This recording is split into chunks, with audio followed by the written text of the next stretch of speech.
ગણપતિ બાપા Morya. Good morning guys, કેમ છો બધા? મજામાં. સ્વાગત છે તમારું આજની અમારી યુટ્યુબ ચેનલ એટલે પમૈયાસ ડાયરીઝમાં. તો મને જો દિવાળી આવવાની ને તો અહીંયા આ ગાલ પર પિમ્પલ થઈ ગયો. તો હવે એ તો કાંઈ દિવાળી આવતા નહીં જાય, ટ્યુબ ને એવું લગાવું જ છું પણ. અને દિવાળી આવે ને તો ફેશિયલ કરવાની જરૂર છે. મને મારા ફેસ પર એવું લાગ્યું, પણ પેલું બહાર પ્રોડક્ટ મળે એ વાળું નહીં, હોમ રેમેડીથી કરવાનું વિચારું છું. ચલો તો હું તમને બતાવું કયા કયા ઇન્ગ્રીડિયન્ટ્સ યુઝ કરું છું અને કેવી રીતના કરવાનું એ. તો ફર્સ્ટ સ્ટેપ છે ને આઈસ ફેશિયલ હોય એમાં. તો એના માટે આઈસ ક્યુબ લઈ લેવાના થોડાક, અને એમાં કોલ્ડ વોટર એડ કરી દેવાનું. અને એમાં એવું બાઉલ લેવાનું કે તમારું ફેસ એમાં ડીપ થઈ જાય ને એવું. હું થોડું કોલ્ડ વોટર એડ કરી દઉં. જેટલું ફેસ ડીપ થાય ને એટલું રાખવાનું, અને એનું 5-6 મિનિટ સુધી ડીપ કરવાનું, કાઢવાનું. જેટલી મિનિટ સુધી આપણાથી સ્ટે થાય ને એટલી મિનિટ સુધી રાખવાનું. ચલો ફર્સ્ટ સ્ટેપ કરું છું આઈસ ફેશિયલનું. જોઈએ મારાથી કેટલા મિનિટ સ્ટે થાય છે એ.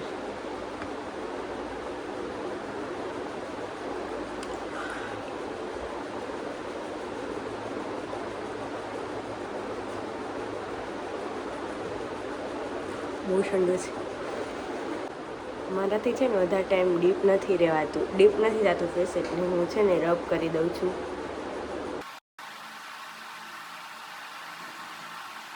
હવે છે ને આને ઢસડીમાં લૂછી નથી કરવાની, માઇન્ડ આવી રીતના ધીમે ધીમે ખાલી ડેબ ડેબ જ કરવાનું છે. સેકન્ડ સ્ટેપમાં છે ને કાચું દૂધ, રો મિલ્ક આવે ને એ લેવાનું છે, અને કોઈ કોટન કે તમારી પાસે આવું કંઈ હોય ને તો એ લેવાનું, અને એને આમ ડીપ કરીને જસ્ટ ડેબ ડેબ કરવાનું છે આખા ફેસ પર.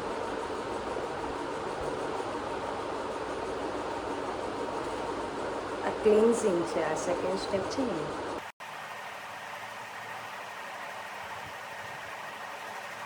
પછી આને છે ને આ લગાવ્યું ને આપણે, એને 1 મિનિટ માટે રહેવા દેવાનું, અને પછી આને પ્રોપર આમ નીચવી દેવાનું. એમાંથી જે કંઈ હોય ને એ દૂધ નીકળી જાય, અને પછી આને ક્લિન્ઝિંગ કરી નાખવાનું, ક્લીન કરી દેવાનું આખું ફેસ આનાથી. તો પછી આપણો થર્ડ સ્ટેપ છે, આપણે બૂળું આવે ને ખાંડનું, ઘરનું હોય કે બહારનું ચાલે, એ શુગર પાવડર લેવાનો થોડો.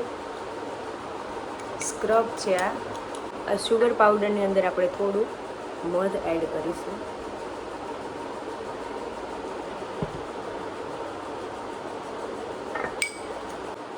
પછી આ જે પેસ્ટ રેડી થાય ને, અને આપણે ફિંગરથી તે આખા ફેસ પર લગાવવાનું છે, અને પછી સ્ક્રબ કરવાનું છે.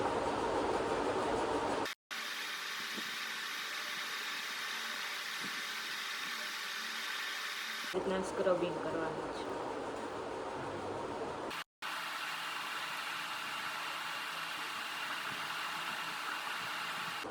આ સ્ક્રબને વધારે ટાઈમ સુધી ફેસ પર નથી રાખવાનું, 1 મિનિટ માટે તે 1 મિનિટની અંદર પણ એનું સ્ક્રબિંગ થાય તો ઇનફ છે. પછી એને કોઈ પણ કોટન કે એવું તમારી પાસે હોય, સ્પંજ કે એવું હોય, એનાથી રિમૂવ કરી દેવાનું બધું.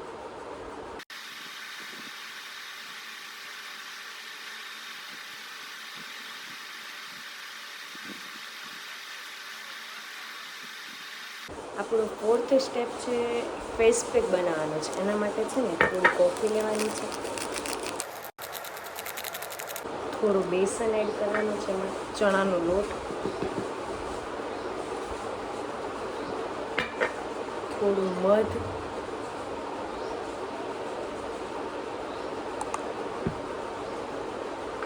અને થોડું એવું મિલ્ક એડ કરવાનું છે એમાં. કોઈ બ્રશ કે એવું તમારી પાસે અવેલેબલ હોય ને તો એનાથી લગાવી લેવાનું. જો આ ટાઈપનું બ્રશ કે ટીશ્યુ વોટેવર તમારી પાસે અવેલેબલ હોય ને એ.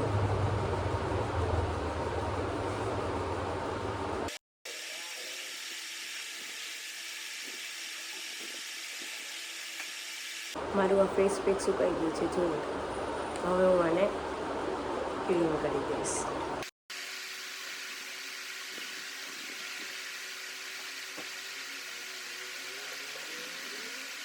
હવે લાસ્ટ સ્ટેપ છે, તમારી પાસે કોઈ પણ મોઇશ્ચરાઇઝર હોય, યા તો એલોવેરા જેલ, સીરમ હોય, ફેસ સીરમ, એ યુઝ કરવાનું છે, અને એનું છે ને મસાજ કરવાનું છે.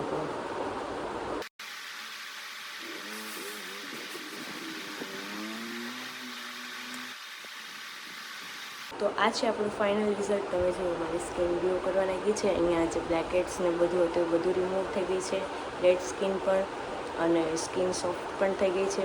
આ પિમ્પલ પહેલાં બહુ ડાર્ક હતો, અત્યારે લાઇટ થઈ ગયો છે. તમે પણ એકવાર ટ્રાય કરજો આ રેમેડી, અને મને કમેન્ટ કરીને જણાવજો કે તમારી સ્કિન ગ્લો થઈ છે કે નહીં, સોફ્ટ થઈ છે કે નહીં એ. તો ગાઈસ, આજે અમારા ઘરે છે ને અમારે 3ને જ જમવાનું હતું. તો અમે લોકોએ એવું ડિસાઈડ કર્યું કે અમે કોબીના ભજીયા આવે ને, મંચુરિયનમાં જે ગોળી આવે ને એ બનાવવાની છે. તો એના માટે મેં કોબી અને કેપ્સિકમ ને ગાજર લઈ લીધા. એને મેં આવી રીતના ઝીણા ઝીણા સુધારી લીધા. અને એની અંદર અત્યારે હું હવે મીઠું, આદુ મરચાંની પેસ્ટ છે એ નાખું છું, અને આ લીંબુના ફૂલ છે એ થોડાક એવા ટેસ્ટ માટે નાખું છું. હવે એની અંદર છે ને આપણે મેંદાનો લોટ એડ કરવાનો, વધારે નથી કરવાનો, થીક રાખવાનું છે આપણે બેટર. આવી રીતના થઈ જાય ને, આવી રીતના લોટ બાંધવાનો છે. આની અંદર પાણી નથી એડ કરવાનું. આવી રીતના થઈ જાય ને એટલો જ મેંદાનો લોટ નાખવાનો છે આપણે. અને હવે એમાંથી આપણે નાના નાના બોલ્સ બનાવવાના છે.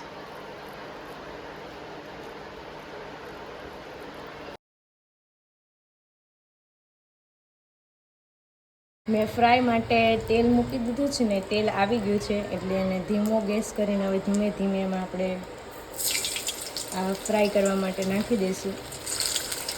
બહુ ઓવરકુક નથી થવા દેવાના, બ્રાઉનિશ કલર આવે ને તે એટલો જ રાખવાનો છે.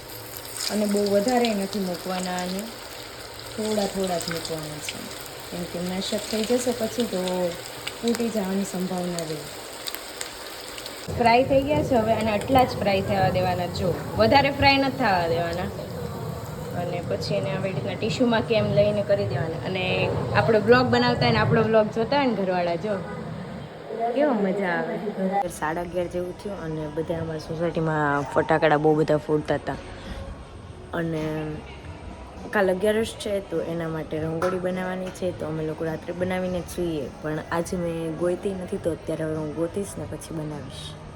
મેં છે ને રંગોળી બનાવી દીધી, પણ તમને લોકોને બતાવાય નથી. એકદમ સાદી સિમ્પલ એક કમળ જ બનાવ્યું છે.